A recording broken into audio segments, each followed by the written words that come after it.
ମୁଁ ମାମନ ଆପଣମାନଙ୍କୁ ସ୍ୱାଗତ କରୁଛି ମୋର ପ୍ରିୟ ଏସ୍ପି ଟ୍ୟୁଟୋରିଆଲ୍ ଚ୍ୟାନେଲକୁ। ଆମେ ବଡ଼ପଣ ବିଷୟର ପାର୍ଟ 1ଟି ପଢ଼ିଥିଲେ। ଏବେ ପାର୍ଟ 2ଟି ପଢ଼ିବା, ଯେଉଁଟାକି ଯଦି ଆପଣମାନେ ପାର୍ଟ 1ଟିକୁ ଦେଖିନାହାନ୍ତି ତ ଦୟାକରି ପାର୍ଟ 1ଟିକୁ ଦେଖିଦିଅନ୍ତୁ। ଚାଲନ୍ତୁ ଏବେ ଆମେ ସେକେଣ୍ଡଟି ପଢ଼ିବା। ଦେଖ, ଆମେ ପାର୍ଟ 1ଟି ପଢ଼ି ସାରିଛେ, ଏବେ ପୁଣି ପାର୍ଟ 2ଟି ପଢ଼ିବା। ତ କ'ଣ କହିଛି ପାର୍ଟ 2ରେ, ଯେଉଁଟା ଆମେ ଷ୍ଟାର୍ଟ କରିବା। ପାର୍ଟ 1ରେ କ'ଣ କୁହାଥିଲା ନା, ଯେତେବେଳେ କବି ବର ରାଧାନାଥ ରାୟ ଦେଖିଛନ୍ତି ଦରବାରରେ ସବୁ ରାଜାମାନଙ୍କୁ ତାଙ୍କର ବ୍ୟବହାର ଆଚରଣକୁ ଦେଖି ସେ ମର୍ମାହତ ହୋଇଯାଇଛନ୍ତି। ତାପରେ ସେ ନିଜକୁ ଭର୍ତ୍ସନା କରି କହିଛନ୍ତି, କ'ଣ ହେଉଛି ମୋର ଗଡ଼ଜାତର ରାଜାମାନଙ୍କ ସହିତ, ମୋ ଗଡ଼ଜାତର ରାଜାମାନେ କ'ଣ କରୁଛନ୍ତି ସେ ବିଷୟରେ ଜାଣିବା ପାଇଁ ଆମେ ପଢ଼ିଥିଲେ ପାର୍ଟ 1ଟି। ଏବେ ଦେଖ ଆମେ ପାର୍ଟ 2ଟି ପଢ଼ିବା। କ'ଣ କହିଛି ନା, ଧନେ ପୁରାଇବା ଲାଗି ମାଲଖାନା, ଧନର ଲାଳସା ଜାଗ୍ରତେ ସ୍ୱପନେ, ଧନ ବିନୁ ନାହିଁ ଆନ ଚିନ୍ତା ମନେ। କହିବାର ଅର୍ଥ, ଧନେ ପୁରାଇବା ଲାଗି ମାଲଖାନା। ମାଲଖାନାରେ ଆମେ କହିଥିଲେ କି ଯେ ହେଉଛି କ'ଣ ନା, ଯେଉଁଟାକି ଆମେ କହୁଛେ ଖଜଣାଖାନା। ଖଜଣାଖାନାରେ ମାନେ ଧନ ପୁରାଇବା ଲାଗି ତୁମମାନଙ୍କୁ ମାନେ ଦିନ ରାତି 24 ଘଣ୍ଟା ତୁମେ ଲାଗିଥାଅ କେବଳ ଧନକୁ ତୁମର ମାଲଖାନା ଭର୍ତ୍ତି କରିବା ପାଇଁ। ସେଥିରେ ତୁମେ ନିଜକୁ ପୁରା ମାନେ ନିବିଡ଼ କରିକି ରଖିଥାଅ, ସେଥିରେ ତୁମେ ଭରପୁର ହୋଇ ରହିଥାଅ। କ'ଣ କହୁଛି ନା, ଧନର ଲାଳସା ଜାଗ୍ରତେ ସ୍ୱପନେ। ଧନର ଲାଳସାର ଅର୍ଥ କ'ଣ? ଲୋଭ। ତୁମର କାହା ପ୍ରତି ଲୋଭ ଅଛି? ଏ ଲାଳସା ମାନେ ଲୋଭ। କାହା ପ୍ରତି ନା, ଧନ ପ୍ରତି। ଜାଗ୍ରତେ ସ୍ୱପନେ, ଜାଗ୍ରତେ ସ୍ୱପନ ମାନେ ଯେଉଁମାନେ ଦିନରେ, ଦିବା ସ୍ୱପ୍ନ ବୋଲି ଯାହାକୁ କହୁଛେ ଆମେ, ଦିନରେ ଶୋଇ ଶୋଇ ଭାବିବା, ଜାଗ୍ରତେ ସ୍ୱପନେ ଚେଇଁକି ଭାବିବା ଯେଉଁ କଥା କୁହାଯାଏ। ଧନ ବିନୁ ନାହିଁ ଆନ ଚିନ୍ତା ମନେ। ତୁମମାନଙ୍କ ମନରେ କେବଳ ଧନକୁ ଛାଡ଼ିଦେଲା ପରେ ଆନ ଚିନ୍ତା, ଅନ୍ୟ କୌଣସି ଚିନ୍ତା ତୁମମାନଙ୍କ ମନରେ ନାହିଁ। ଧନର ସାଫଲ୍ୟ ସୁବୟ କେବଳ, ଯକ୍ଷ ପ୍ରାୟ ତାକୁ ଜଗି କେଉଁ ଫଳ। କହିଲା ଧନର ସାଫଲ୍ୟ, ମନେ ରଖ ଏଇଟା ପ୍ରଶ୍ନ ପଚାରେ, ଭେରି ଇମ୍ପୋର୍ଟାଣ୍ଟ। ଧନର ସାଫଲ୍ୟ ଡ୍ୟାସ୍ରେ ଥାଏ ନା, ସୁବ୍ୟୟରେ ଥାଏ। ଧନର ସାଫଲ୍ୟ କେଉଁଥିରେ ଥାଏ?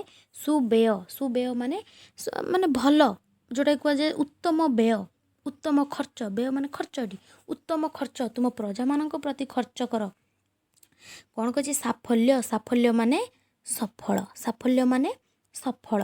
କ'ଣ କହୁଛି ନା, ଧନର ସାଫଲ୍ୟ କେତେବେଳେ ହେବ ନା, ଯେତେବେଳେ ତୁମେ ସୁବ୍ୟୟ କରିବ। ଯକ୍ଷ ପ୍ରାୟ ତାକୁ ଜଗି କେଉଁ ଫଳ। ଯକ୍ଷର ଅର୍ଥ ହେଉଛି କୁବେର। ଆମର ଯେଉଁ ରହିଲେ କୁବେର ରାଜା, ତାଙ୍କର ଦରବାନକୁ ବା ତାଙ୍କର ଯେଉଁ ଜଗୁଆଳୀଙ୍କୁ କ'ଣ କୁହାଯାଏ? ଯକ୍ଷ ବୋଲି କୁହାଯାଏ। ପ୍ରାୟ ତୁମେ ତାକୁ, ସେ ଯେଉଁ ପଇସାଟିକୁ ବା ତୁମେ ଧନକୁ ଜଗି ବସିଲେ କି ଫଳ ପାଇବ ତୁମେ, ମାନେ କେଉଁ ଫଳ ତୁମେ ପାଇବ। ତାପରେ ଏଠି ଦେଖ କ'ଣ କୁହାଯାଇଛି ନା, ମଞ୍ଚେ କେତେ ଆସି କେତେ ଗଲେ ରେ ଭାଇ, କିଏ ନେଇଗଲା କି ଧନ ମୁଣ୍ଡାଇ। କହିଲେ ମଞ୍ଚେ କେତେ ଆସି କେତେ ଗଲେ ରେ ଭାଇ। ମଞ୍ଚେ ମାନେ ଏହି ମର୍ତ୍ତ୍ୟପୁରକୁ ବା ଏହି ଆମ ପୃଥିବୀ ପୃଷ୍ଠକୁ କେତେ ଆସି କେତେ ଗଲେଣି। ମଞ୍ଚର ଅର୍ଥ ଲେଖିଲା ସମସ୍ତେ କ'ଣ ନା, ମର୍ତ୍ତ୍ୟପୁରକୁ। ଏହି ମର୍ତ୍ତ୍ୟପୁରକୁ କେତେ ଆସି କେତେ ଗଲେଣି। ତୁମେମାନେ କାହିଁକି ଏତେ ଲୋଭ କରୁଛ? ସାମାନ୍ୟ ତୁମର ଜୀବନ ଆଜିକି ଅଛି କାଲିକି ନାହିଁ। ମଞ୍ଚେ କେତେ ଆସି କେତେ ଗଲେ ରେ ଭାଇ, କିଏ ନେଇଗଲା କି ଧନ ମୁଣ୍ଡାଇ। କିଏ କିଛି ଧନ ମୁଣ୍ଡାଇ ନେଇଯାଇଛି କି? ନେଇନାହାନ୍ତି, କେବେ ବି ନେଇନାହାନ୍ତି।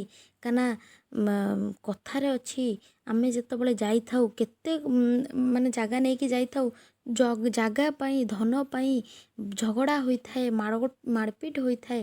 ଆମେ ଗଲାବେଳେ ମାତ୍ର 6 ହାତର ଯେଉଁ କହନ୍ତି 6 ଫୁଟର ଜାଗାକୁ ଆମେ ନେଇଥାଉ, ତା ସହିତ 6 ଖଣ୍ଡ ବାଉଁଶରେ ଆମେ ଯାଇଥାଉ। ପଡ଼ିତ ରହିଲେ ପଛେ ହାତୀ ଘୋଡ଼ା, ପଡ଼ିତ ରହିଲା ସୁନା ରୂପା ତୋଡ଼ା, ପଡ଼ିତ ରହିଲା ରତନେ ଭାସ୍ୱର, କୁବେର ଭଣ୍ଡାର ସମ ଗନ୍ତା ଘର। କହିଲା ପଡ଼ିତ ରହିଲେ ପଛେ ହାତୀ ଘୋଡ଼ା।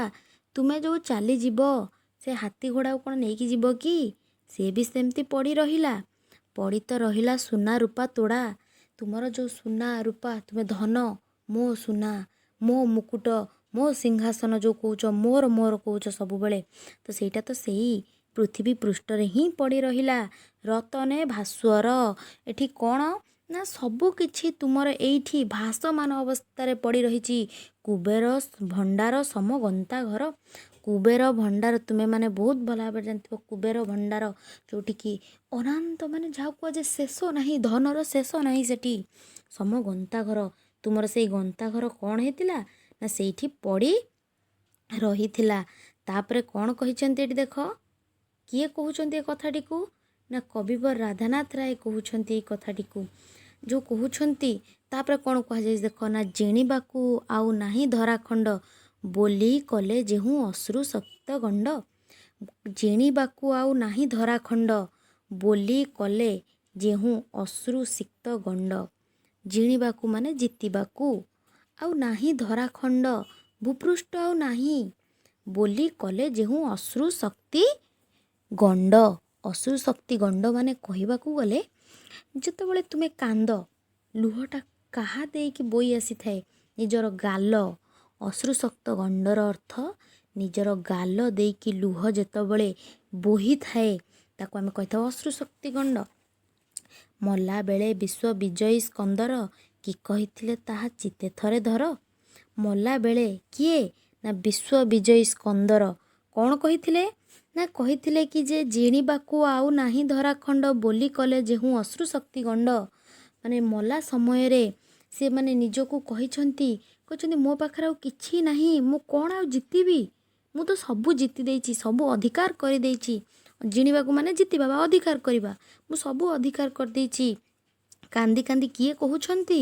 ବିଶ୍ୱବିଜୟୀ ସ୍କନ୍ଦର କହୁଛନ୍ତି। ଏଠି ଆମକୁ କବିବର ରାଧାନାଥ ରାୟ କ'ଣ ଆହ୍ୱାନ ଦେଉଛନ୍ତି ଦେଖ ନା କି କହିଥିଲେ ତାହା ଚିତେ ଥରେ ଧର। ନିଜର ଚେତନାରେ ଥରେ ଧର ତାକୁ ବା ହେଜ, ତୁମେ ତାକୁ ମନେ ପକାଅ।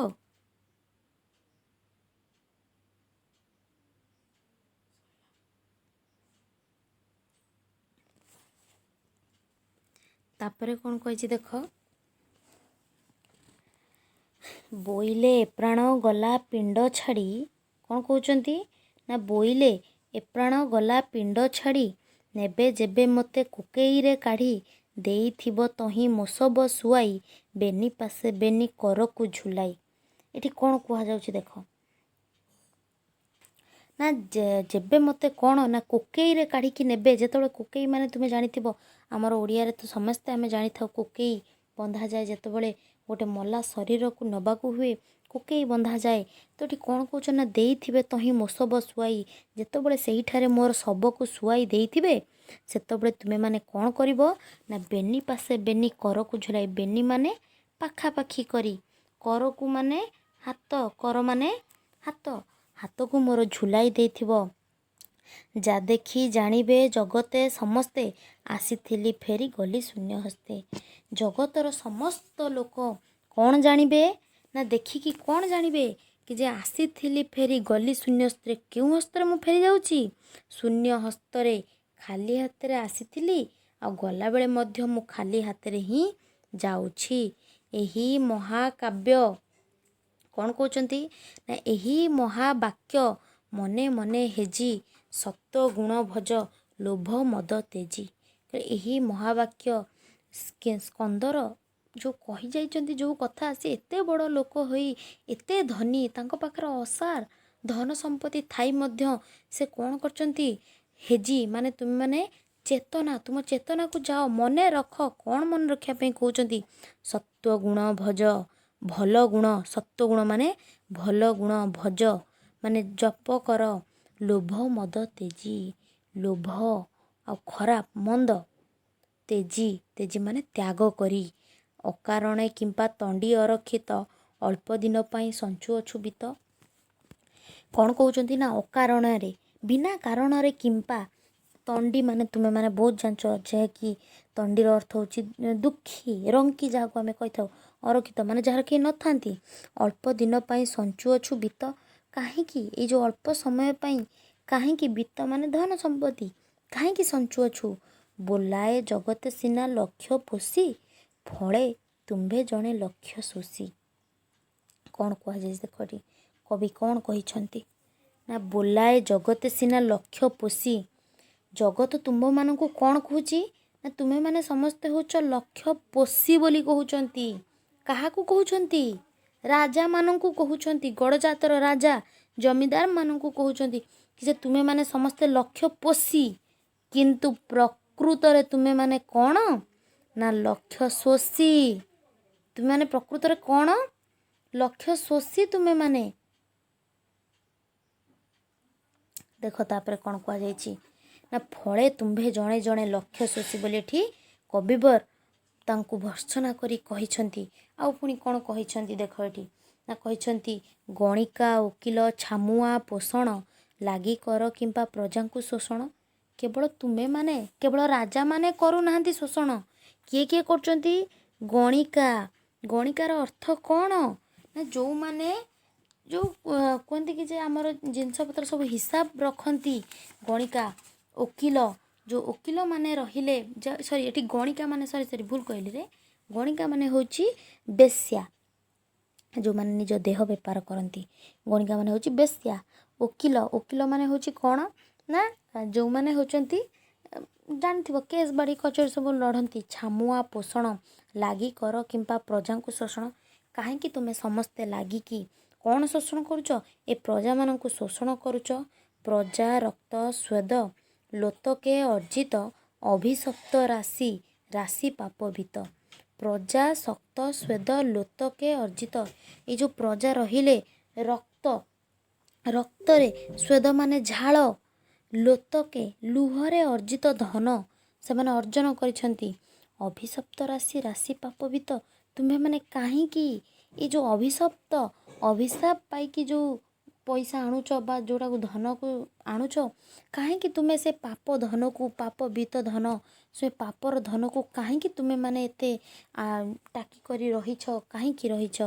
ପ୍ରାୟଶ୍ଚିତେ ବ୍ୟୟ ନକରି ଯତନେ ପାପ ଅର୍ଜୁଅଛୁ ପାପର୍ଜିତ ଧନେ। ପ୍ରାୟଶ୍ଚିତ କର। ଏଠି କିଏ କହୁଛନ୍ତି ନା କବିବର ରାଧାନାଥ ରାୟ କହୁଛନ୍ତି କି ଯେ ତୁମେମାନେ ପ୍ରାୟଶ୍ଚିତ କର। ଆଉ କ'ଣ କର ନା ଏ ଯେଉଁ ରହିଲା ବ୍ୟୟ, ସୁବ୍ୟୟ କର। ଧନର ସାଫଲ୍ୟ କେଉଁଥିରେ ନା ସୁବ୍ୟୟରେ। ତୁମେମାନେ ସୁବ୍ୟୟ କର। କାହା ପ୍ରତି କରିବା ପାଇଁ କହୁଛନ୍ତି ନା ପ୍ରଜାମାନଙ୍କ ପ୍ରତି କରିବା ପାଇଁ କହୁଛନ୍ତି। ପାପ ଅର୍ଜୁଅଛୁ ପାପର୍ଜିତ ଧନେ। ପାପ ତ ଅର୍ଜୁଛ ତୁମେମାନେ, ପୁଣି ଆହୁରି କ'ଣ ନା ପାପର୍ଜିତ ଧନେ। ଦେଖ ତାପରେ କ'ଣ କୁହାଯାଇଛି ନା ଅର୍ଜୁଅଛୁ ସିନା କେବଳ ଦୁଷ୍କୃତ। ଅର୍ଜୁଅଛୁ ସିନା କେବଳ ଦୁଷ୍କୃତ ଘୃଷ୍ଟି ମୁଖେ ଢାଳି ଯଜ୍ଞ କୃତ ଘୃତ। ଏଠି କ'ଣ କୁହାଯାଇଛି? ଅର୍ଜୁଅଛୁ ସିନା କେବଳ ଦୁଷ୍କୃତ। କ'ଣ ଅର୍ଜୁଅଛ ତୁମ୍ଭେମାନେ? ଦୁଷ୍କୃତ, ଖରାପ ଯେଉଁଟା ରହିଛି ପାପ ଅର୍ଜୁଅଛ। ଘୃଷ୍ଟି ମୁଖେ ଢାଳି ଯଜ୍ଞ କୁଣ୍ଡ, ଘୃଷ୍ଟି ମୁଖେ ଢାଳି ଯଜ୍ଞ କୁଣ୍ଡ ଘୃତ। ଘୃଷ୍ଟି ମୁଖେ ମାନେ ଘୁଷୁରୀ। ଘୃଷ୍ଟିର ଅର୍ଥ କ'ଣ ନା ଘୁଷୁରୀ କହୁଛି। ଘୁଷୁରୀ ମୁଖରେ ଏଇ ଯେଉଁ ରହିଲା ଯଜ୍ଞକୃତ ଘୃତ। ଘୃତ ମାନେ ହେଉଛି ଆମର ଘିଅ। ଘୃତର ଅର୍ଥ ଘିଅ। କାହିଁକି ତୁମେମାନେ ଏଇ ଯେଉଁ ଘୁଷୁରୀ ମାନେ ଏଠି କାହାକୁ କୁହାଯାଇଛି? ଇଂରେଜମାନଙ୍କୁ କୁହାଯାଇଛି ଘୁଷୁରୀ। ଘୁଷୁରୀ ମାନେ କ'ଣ ନା ଇଂରେଜମାନଙ୍କୁ କୁହାଯାଇଛି। ତାଙ୍କ ମୁହଁରେ ତୁମେମାନେ କାହିଁକି ନେଇକି ଢାଳୁଛ ଘୃତ? ଘୃତ ମାନେ ଘିଅ। ତାଙ୍କୁ ନେଇକି ତୁମେ କାହିଁ ଘିଅ ଦେଉଛ? ଆମେ ମାନେ ରାଜାର ପ୍ରଥମ ଧର୍ମ କ'ଣ ନା ଲକ୍ଷ୍ୟ ପୋଷି ବୋଲି କୁହାଯାଇଛି। କିନ୍ତୁ ପ୍ରକୃତରେ ରାଜାର ଧର୍ମ କ'ଣ ହୋଇଛି? ବର୍ତ୍ତମାନ ଯେଉଁ ଦରବାରରେ ବସିଛନ୍ତି ରାଜାମାନେ, ସେମାନେ କ'ଣ ନା ଲକ୍ଷ୍ୟ ଶୋଷୀ ବୋଲି ହୋଇଛନ୍ତି। ସେଥିପାଇଁ ଏହାକୁ ଦେଖି କବିବର ରାଧାନାଥ ରାୟ ନିଜକୁ ମର୍ମାନ୍ତଦ ହୋଇଛନ୍ତି, ନିଜେ ଭାଙ୍ଗି ପଡ଼ିଛନ୍ତି। କ'ଣ ପାଇଁ କ'ଣ ସବୁ ହେଉଛି ମୋର ଗଡ଼ଜାତର ଲୋକମାନଙ୍କ ସହିତ, ମୋର ପ୍ରଜାମାନଙ୍କ ସହିତ? ଏଇଟାକୁ ଥରେ ଭାବ। ଏତେ ବଡ଼ ରାଜା ସ୍କନ୍ଦର, ଆଲେକଜାଣ୍ଡର ବୋଲି ଯାହାକୁ ଆମେ କହୁ, ଆଲେକଜାଣ୍ଡର ଏତେ ବଡ଼ ରାଜା ହୋଇ ମଧ୍ୟ ସେ ଶେଷରେ ଏତେ ବଡ଼ କଥା କହିଯାଇଛନ୍ତି, ଆସିଥିଲି ଫେରି ଗଲି ଶୂନ୍ୟ ହସ୍ତେ। ତାହେଲେ ତୁମ୍ଭେମାନେ ସାମାନ୍ୟ ଧନକୁ ଅର୍ଜୁଛ ଓ ସେଥିରେ ପୁଣି ଏତେ ଗର୍ବ, ଏତେ ଅହଙ୍କାର କାହିଁ ପାଇଁ? ସେ ଗର୍ବ ଅହଙ୍କାରକୁ ତ୍ୟାଗ କର ବୋଲି ଏଠି କବିବର ରାଧାନାଥ ରାୟ ଆହ୍ୱାନ ଦେଇଛନ୍ତି। ଏହା ଭିତରୁ ଆମେମାନେ ବି ନିହାତି ଭାବରେ ବହୁତ କିଛି କଥା ଜାଣିବାର ଅଛି। ଯଦି ଆପଣମାନଙ୍କୁ ମୋର ଏ ଭିଡ଼ିଓଟି ଭଲ ଲାଗିଥାଏ ନିହାତି ଭାବରେ ଆପଣ ଲାଇକ୍ ଏବଂ ସବସ୍କ୍ରାଇବ୍ କରିବେ। ତାପରେ ଆପଣଙ୍କ ପାଇଁ ପାର୍ଟ 3ଟି ମୁଁ ନିହାତି ଭାବରେ ଅପଲୋଡ଼ କରିଦେବି ବହୁତ ଶୀଘ୍ର, ସେଟାକୁ ଦେଖିନେବେ। Thank you.